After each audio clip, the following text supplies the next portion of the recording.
right, it's good to see everybody here today. Good to see Frank back with us. Good that he's able to get up and get around, and still got some recovering to do, but he's here. Christy and Josh are passing out some handouts. And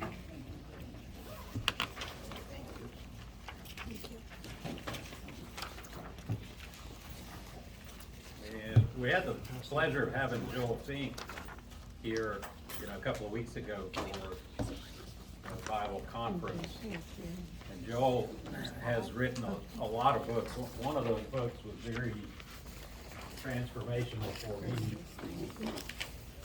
personally, and it's this book called The Mystery. How many of you guys have read Joel Fink's book, The Mystery? Really? We have it. Yeah. All right, well, I didn't grow up in a spiritual environment where I was exposed to teachings about dispensationalism and the dispensation of the grace of God that we live in. So I did grow up in a religious environment that taught me scriptural truth and whatnot. So it's not that I was devoid of being exposed to scripture, the Bible, and that kind of stuff. But I came to what I would call a saving faith at a Southern Baptist church here in town.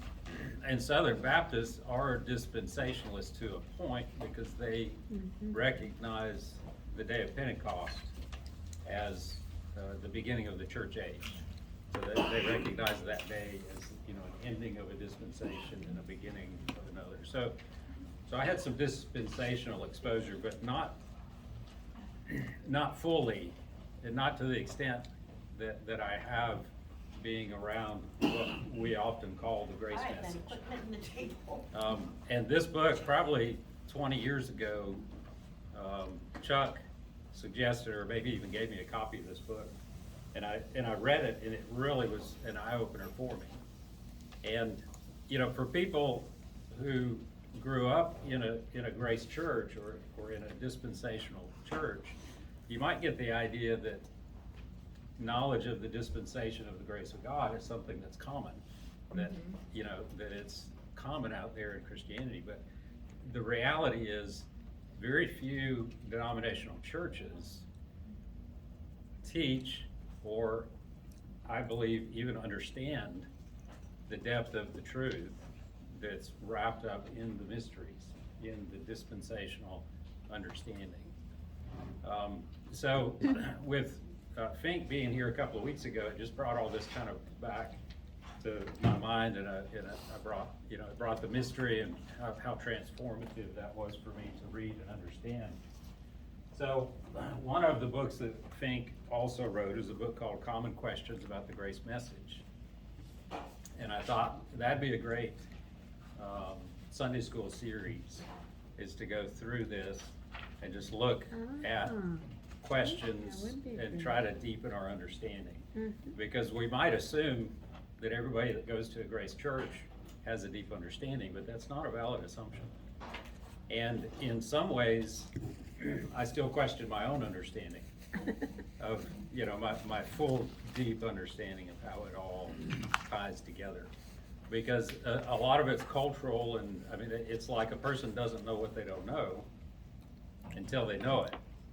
So I think I've got a decent grasp on the grace message, but I still continue to read and expose myself to different things to test my knowledge and to see.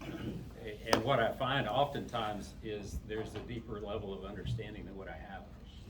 And I came across a question this weekend in my studying, and I won't go into that, but one of the first people I asked about it was Chris.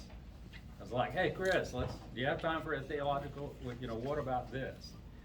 So we talked about it a little bit. I texted William, hey, what do you think about this? And I also texted Tim Board. How many of you remember Tim? Oh, of course. Okay, so I texted Tim. I said, hey, brother, I got a question for you. So we can't ever stop looking. We can't ever stop digging and stop. And the more that we study, the more, at least for me, the more I study, the more I understand how much I don't understand.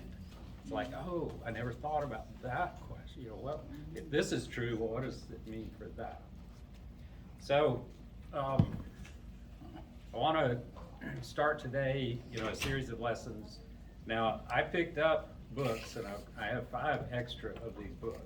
I like that. And so I don't have enough for everybody, obviously, and I don't know how to divvy them up.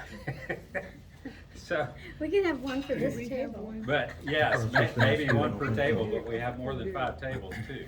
So I don't know how to deal with that, but if you want one of these and there's some left, you know, up here at the end of the class, take one. Feel free to take one.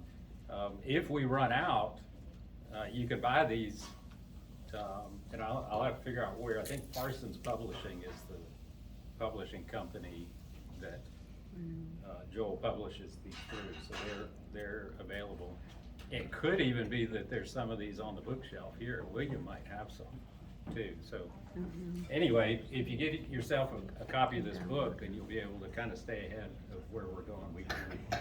So I'm just gonna set it there and trust that as a group, we